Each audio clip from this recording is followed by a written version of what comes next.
नगर panchayat ward number 4 Auraiya में आप देख रहे हैं न्यूज पिक पॉइंट।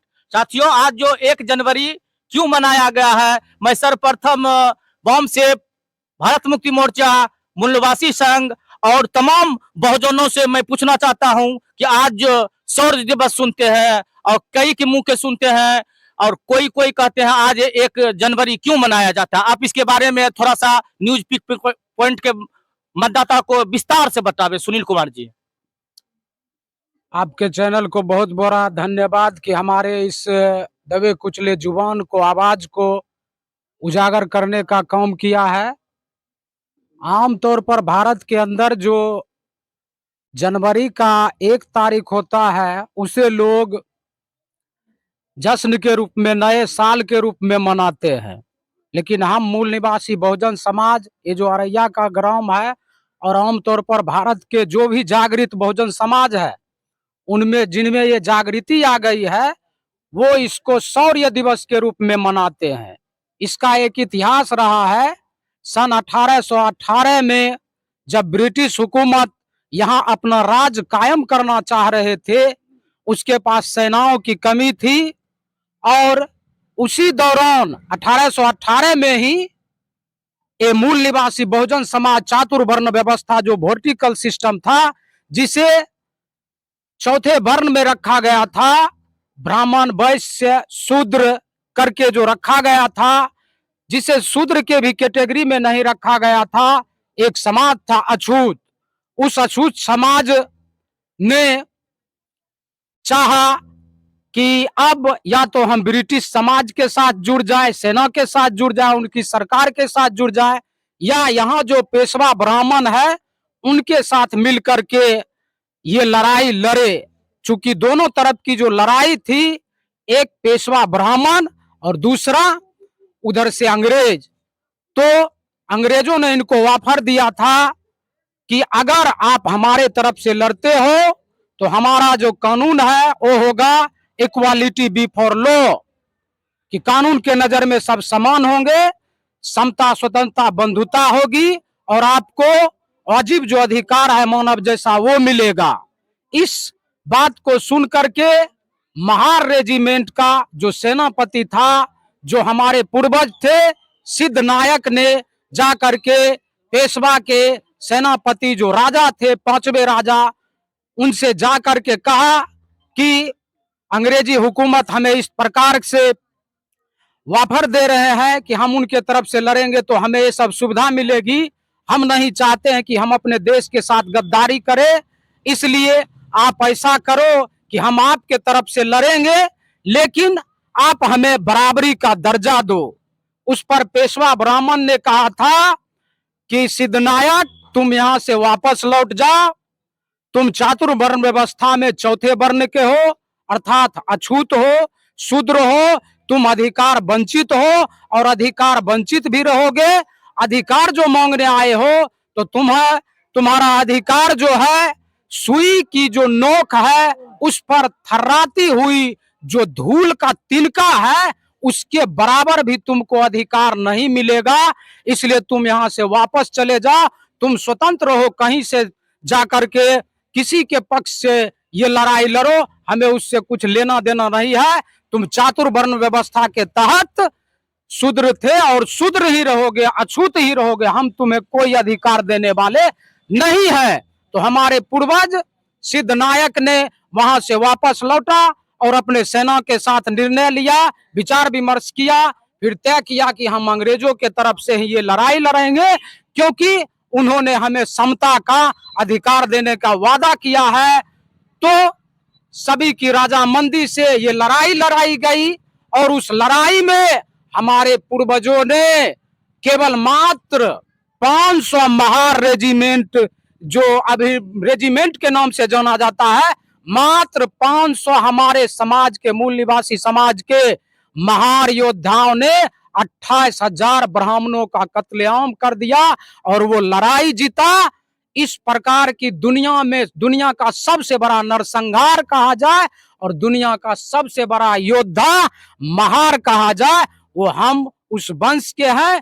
उसी वंश के लिए हम ये उस दिन को शौर्य दिवस के रूप में बहुत मना बहुत धन्यवाद मान्यवर सुनील कुमार जी, आप न्यूज पिक पॉइंट स्टूडियो में आए इसके लिए बहुत बहुत धन्यवाद। साथियों, यहाँ तक कि आज हमें जानकारी मिली है अरैया वार्ड नंबर 4 में शिक्षा को लेकर के पूरे ग्रामीण एकत्रित हो करके शिक्षा कैसे आगे बढ़ेंगे, इसके बारे में मैं मान्यवर बालेश्वर पासवान से जानना चाहता हूं कि आप अपने स्तर से अपने गांव में अपने ग्रामीणों ने जो मीटिंग रखे हैं, शिक्षा ये कहां तक ये जाएंगे आपके गांव में? बहुत खुशी की बात है कि आज हम लोग ग्रामीण सभी मिल करके माने जागरूकता अभियान के तहत नए साल के दिन में अभियान चलाए और उस अभियान में बाबा साहेब का कहना है कि शिक्षित बनो, संगठित बनो, तब संघर्ष करो, उसके बाद ही अधिकार मिलेगा।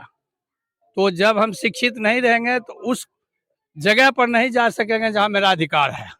इसीलिए हम सभी ग्रामीण वासियों से आग्रह करेंगे कि बाबा साहेब के बताए हुए राह पर और आज जो शौर्य दिवस मनाया जा रहा है, इस खुशी में अपने अपने घर जा करके अपने बाल बच्चे को शिक्षित बनाने का प्रयास करें।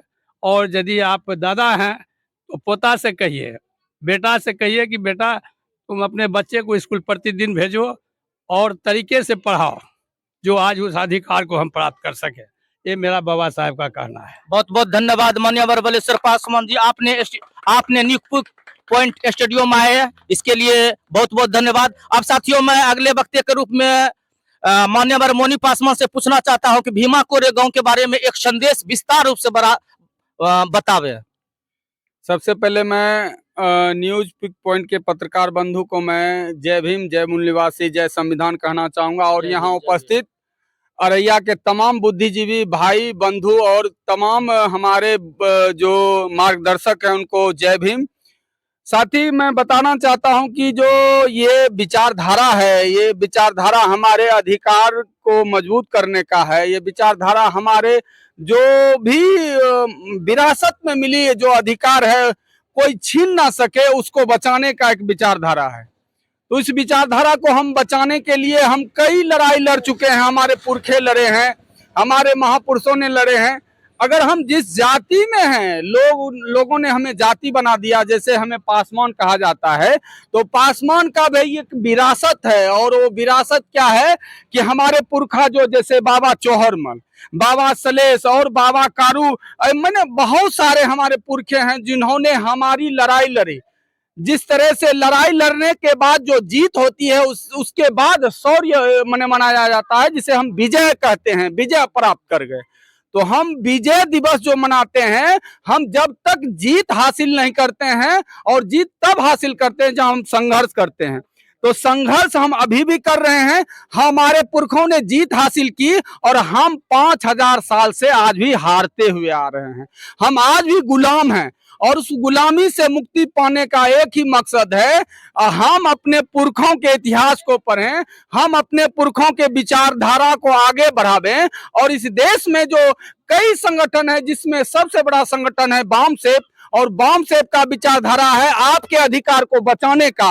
भारतीय संविधान में जो भी आपके योजनाएं हैं, जो आपके अधिकार हैं, वो वामसेप बताती है। वामसेप के कई विचारधाराएं हैं जो आपके अनेक प्रकार के जो शोषण हुए हैं, उस शोषण से मुक्ति दिलाने का विचारधारा है। और उस विचारधारा से जुड़ करके अगर आप इस देश में अभियान चलाते हैं, तो आपके जो पुरखे ने, आपके बाबा चौहरमल ने, बाबा सलेश और बाबा कारू ने जो अभियान चलाया था कि इस देश में हम लोग इस देश का मूल निवासी हैं, तो आप इस देश का शासक बनेंगे, आप इस देश का मूल निवासी बनेंगे, तभी जाके भारतीय संविधान में जो आपका अधिकार है वो बच पाएगा।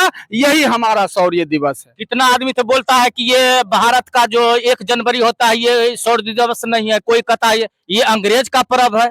नहीं, अंग्रेजों ने हमारे लिए जो भलाई का काम किया, हम लोग मनाते हैं, उनके पर्व को भी मनाते हैं। नया साल हम लोग मनाते हैं, साल कोई नया नहीं होता है। हमारा जब भी विकास होता है, हमें जब भी अधिकार मिलता है, उस दिन नया होता है। हम जब डेवलप करते हैं तो उस दिन नया होता है। तो हम इस दिन हम लोग डेवलप किए थे कि हम जो गुलामी झेल रहे थे उससे मुक्ति पाए थे। 500 हमारे दुसाध, चमार, मुसहर, डोम, आदिवासी, मूल निवासी ने 500 लोगों ने 28,000 मनुवादी जो हमें अधिकार नहीं देता था, हमें खाने ही नहीं देता था, हमें शिक्षा नहीं देता था, हमें रहने का अधिकार नहीं दिया था, उससे मुक्ति दिलाए। इसीलिए हमें विजय दिवस मनाना पड़ता है और शौर्य दिवस मनाना पड़ता है। हम लोग परंपरागत और ये जो हमारी परंपरागत चल रही है, हम लोग हर दिन मनाएंगे और हर वर्ष मनाएंगे। ये हमारी विजय दिवस शौर्य दिवस है। बहुत बहुत धन्यवाद मान्यवर मोनी कुमार जी। अब हम अगले वक्ता के रूप में आ रहे हैं मान्यवर बमसेप के जिला संयोजक प्रवीण कुमार जी को। मैं पूछना चाहता हूं, आज भीमा कोरेगांव क्यों मनाया जाता है? और बाबा साहब बोले थे शिक्षित बनो, संगठित बनो और संघर्ष करो। इसके बारे में हम ये चाहते हैं कि आप अपने गांव को थोड़ा सा विस्तार से बतावे, क्योंकि आज शिक्षा के लेकर के आपके गांव में, आपके मोहल्ले में, आपके वार्ड में एक विस्तार रूप से शिक्षा के केंद्रित बिंदु देते हुए एक बैठक रखी गई है। इसके बारे में आप क्या बोलना चाहते हैं, थोड़ा सा बताइए हमारे चैनल को। मैं सभी ग्रामवासियों को आज धन्यवाद देना चाहता हूं कि बाबा साहब की विचारधारा को लेकर के शिक्षित बनो, संगठित रहो और संघर्ष करो के नारा के साथ साथ हमारे गांव समाज के जितने भी बड़े बुजुर्ग और महानुभावी लोग थे और सभी ने एक अलख जगाई समाज में कि सभी को शिक्षा व्यवस्था में मजबूत किया जाए। तो उस इतिहास को हम याद करते हैं। 1818 ईस्वी 1 जनवरी को याद करते हैं शौर्य दिवस के रूप में। उस समय शक्ति पूजा जाया करता था और शक्ति में हमारे महान समाज के योद्धा ने विजय प्राप्त की। उस समय शक्ति पूजी जाती थी, लेकिन बाबा साहब ने अधिकार दिया पढ़ने लिखने का, तो आज विद्या पूजी जाती है। हमें यह सिद्ध करना है समाज में कि ऊंची विद्या प्राप्त करके जो सवर्ण लोग हैं, ऊंची ऊंची विद्या करके बड़े बड़े सीट पर पहुंचे हुए हैं, आज हमारा समाज भी उस विद्या को ग्रहण अधिक करता है तन मन धन से, तो हम भी ऊंचे ऊंचे पद पर जाएंगे और यही इतिहास रचेंगे कि आज एक दिन हमारा समय आएगा जिसमें हम पूरे भारत पर राज करेंगे, बहुजन राज करेगा। तो सबसे बड़ी जो शक्ति होगी वह शिक्षा की शक्ति होगी, यही कहना है।